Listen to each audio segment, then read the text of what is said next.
മലബാറിലെ 3-4 മണ്ഡലങ്ങൾ കേന്ദ്രീകരിച്ചുകൊണ്ടാണ് ഈ ധാരണ ഉണ്ടായിട്ടുള്ളത്. മലബാറിലാണല്ലോ ലീഗിന് വോട്ടുള്ളത്. ലീഗിന് വോട്ടുള്ളിടത്തല്ലേ അവർക്ക് സഹായിക്കാൻ പറ്റുള്ളൂ. അപ്പോൾ ലീഗിന് വോട്ടുള്ളിടത്തെല്ലാം അവർ സഹായിക്കും. അതിനനുസരിച്ച സ്ഥാനാർത്ഥികളെയാണ് CPM നിർത്തിയിട്ടുള്ളത്. അത് നിങ്ങൾക്ക് സ്ഥാനാർത്ഥികളെ നോക്കിയാൽ മനസ്സിലാകും. ലീഗിൻ്റെ സ്ഥാനാർത്ഥികളെ നോക്കിയാൽ മനസ്സിലാകും.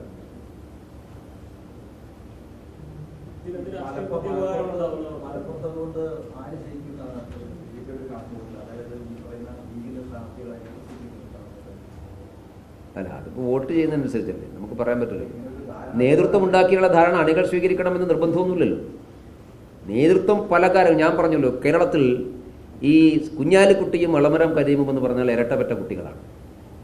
ഒരേ നിലപാടാണ്. അവരുടെ താല്പര്യങ്ങളൊക്കെ വേറെയാണ്. ഒരു കമ്മ്യൂണിസ്റ്റ് താല്പര്യം എളമരം കരീമിനുമില്ല. ഒരു മുസ്ലിമിൻ്റെ രാഷ്ട്രീയ താല്പര്യം കുഞ്ഞാലിക്കുട്ടിക്കുമില്ല. അവരുടെ താല്പര്യം മുഴുവൻ സാമ്പത്തികമാണ്. ആ സാമ്പത്തികമാണ് ഇതിലൊക്കെ വർക്കൗട്ട് ചെയ്തിട്ടുള്ളത്. എല്ലാ കാലത്തും ഈ CPM നേതൃത്വം, അതായത് അച്യുതാനന്ദൻ്റെ ഗവൺമെൻറ്റുള്ള സമയത്ത് നമുക്ക് പകൽ പോലെ അറിയാം, അന്ന് വ്യവസായ വകുപ്പ് മന്ത്രിയായിരുന്ന എളമരം കരീമിനെതിരായിട്ട് നിയമസഭ അകത്തോ പുറത്തോ ഒരാരോപണം പോലും ഉന്നയിക്കാത്ത വ്യക്തിയാണ് കുഞ്ഞാലിക്കുട്ടി. കുഞ്ഞാലിക്കുട്ടി വ്യവസായ മന്ത്രിയായിരിക്കുന്ന സമയത്ത് അദ്ദേഹത്തിനായിട്ട് എന്തെങ്കിലും ഒരു ആരോപണം എളമരം കരീം ഉയർത്തിയെന്ന് നിങ്ങൾക്കറിയാമോ? കുഞ്ഞാലിക്കുട്ടി എല്ലാ കാലത്തും സേഫാണ്, എളമരം കരീം എല്ലാ കാലത്തും സേഫ്. എളമരം കരീമിനെതിരായിട്ട് ലീഗും ഒന്നും പറയില്ല, കുഞ്ഞാലിക്കുട്ടിക്കെതിരായിട്ട് എളമരം കരീമിൻ്റെ നേതൃത്വത്തിലുള്ള CPM ഒന്നും പറയില്ല. CPM എപ്പോഴെങ്കിലും കുഞ്ഞാലിക്കുട്ടിക്കെതിരായിട്ട് നിലപാട് സ്വീകരിച്ച് നമ്മൾ കണ്ടിട്ടുണ്ടോ? ഇല്ലല്ലോ.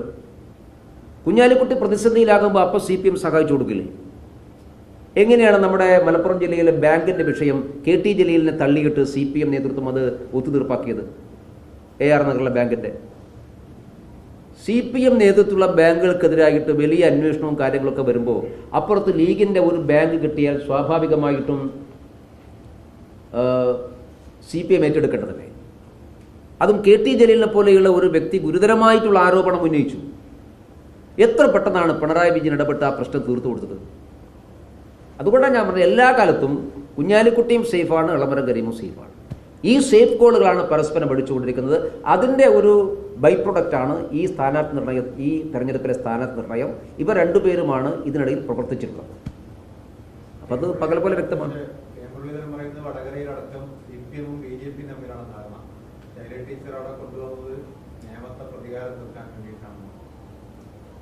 ഞങ്ങളവിടെ മത്സരിക്കുകയാണ്.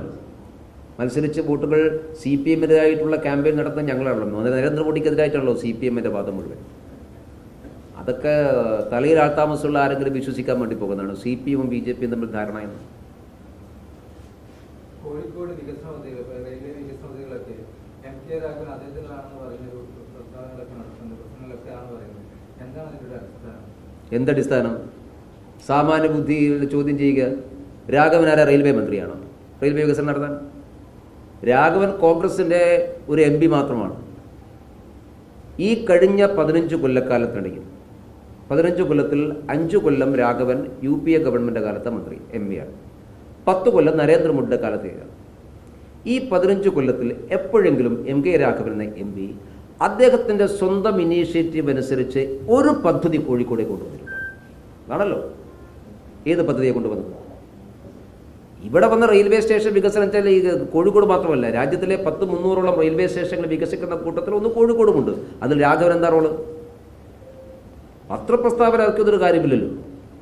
MK രാഘവൻ്റെ സെൽഫ് ഇനീഷ്യേറ്റീവിൽ ഒരു MP എന്നുള്ളതിലേക്ക് അദ്ദേഹത്തിൻ്റെ വ്യക്തിപരമായ താല്പര്യം എടുത്തുകൊണ്ട് ഏതെങ്കിലും ഒരു പദ്ധതി, ഏതെങ്കിലും ഒരു പ്രൊജക്റ്റ് കോഴിക്കോടേക്ക് അദ്ദേഹം കൊണ്ടുവന്നിട്ടില്ലല്ലോ. അപ്പം അത് ജനങ്ങൾക്ക് നല്ല ബോധ്യമുണ്ട്.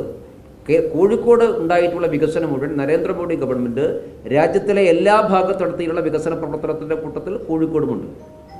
അതിന് കോഴിക്കോട്ടെ ജനങ്ങൾ നന്ദി കാണിക്കുക സ്വാഭാവികമായിട്ട് BJP നേതൃത്വത്തോടാണ്.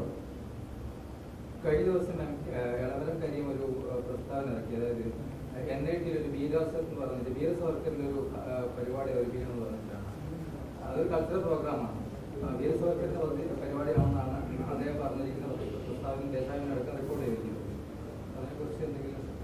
അല്ല, ദേശാഭിമാനി പിന്നെ ഇങ്ങനെ വിവരക്കേടുകൾ വിളിച്ചു പറയുന്നൊരു പത്രമാണ്. അതിനെക്കുറിച്ച് ഞാൻ പറയുന്നില്ല. പക്ഷേ എളമരം കരീം CPM നേതാവാണെങ്കിലും അദ്ദേഹത്തിന് സാമാന്യ ബുദ്ധിയുണ്ടെന്നൊക്കെയായിരുന്നു ഞാൻ വിചാരിച്ചത്. കാരണം അദ്ദേഹം ഒരു ദീർഘകാലം രാജ്യസഭാംഗമായിരുന്നു, അദ്ദേഹം കേരളത്തിൽ മന്ത്രിയായിരുന്നു, ദീർഘകാലം MLA ആയിരുന്നു.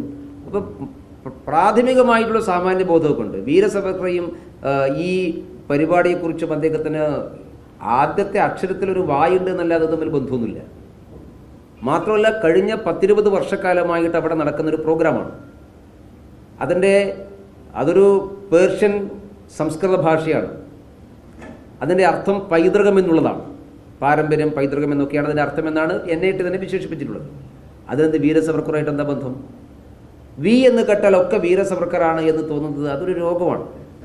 പക്ഷേ പ്രശ്നം അതല്ല. കോഴിക്കോട് NITക്കെതിരായിട്ട് ബോധപൂർവമായിട്ടുള്ള ചില നീക്കങ്ങൾ ഇവർ നടത്തുന്നുണ്ട്. അതെന്തിൻ്റെ അടിസ്ഥാനത്തിലാണ് എന്ന് ആ സ്ഥാപനം തകർക്കാൻ വേണ്ടിയിട്ടുള്ള പരിശ്രമമാണോ എന്ന് ന്യായമായിട്ടും സംശയിക്കേണ്ടിയിരിക്കുന്നു. ഇല്ലാത്ത ആരോപണങ്ങളും ഇല്ലാത്ത പ്രശ്നങ്ങളും അവിടെ ഉയർത്തിക്കൊണ്ടുവരികയാണ്. അവിടെ രാജ്യത്തിൻ്റെ പല ഭാഗത്തും കുട്ടികൾ വന്ന് പഠിക്കുന്ന ഒരു സ്ഥാപനമാണ്. അപ്പോൾ നമ്മുടെ കേരളത്തെക്കുറിച്ച് മോശമായിട്ടുള്ള ഇമേജ് രാജ്യത്തിൻ്റെ പല ഭാഗത്തും ഉണ്ടാക്കാൻ വേണ്ടി മാത്രമേ ഈ ശ്രമം സാധിക്കുള്ളൂ. ഇങ്ങനെ വന്നു കഴിഞ്ഞാൽ ഇത്തരം സ്ഥാപനങ്ങൾ കേരളത്തിലേക്ക് വരില്ല. നമുക്കിനിയും കൂടുതൽ ഇത്തരം വിദ്യാഭ്യാസ സ്ഥാപനങ്ങൾ വരണം. ഇപ്പോൾ ഉള്ള ഒരു സ്ഥാപനത്തെ ഇല്ലാത്ത കാര്യങ്ങൾ പറഞ്ഞുകൊണ്ട് തകർക്കാൻ വേണ്ടി ശ്രമിച്ചാൽ പിന്നെ എപ്പോഴാണ് കൂടുതൽ സ്ഥാപനങ്ങൾ വരിക? അതുകൊണ്ട് കേരളത്തിലെ വിദ്യാഭ്യാസ മേഖലയോട് ചെയ്യുന്ന മഹാപാതകമാണ്. എളമരം കരീം മറ്റെന്തെങ്കിലും അജണ്ടയുണ്ടെങ്കിൽ എന്തിനാണ് NITക്കെതിരെ നീങ്ങുന്നത്? അത് നേർക്ക് പറഞ്ഞാൽ പോരെ. ഇത് ആ സ്ഥാപനം തകർക്കാൻ വേണ്ടിയിട്ടുള്ള ആസൂത്രിതമായുള്ള ശ്രമം മാത്രമേ ഞങ്ങൾ ഇതിനെ കാണുന്നത്.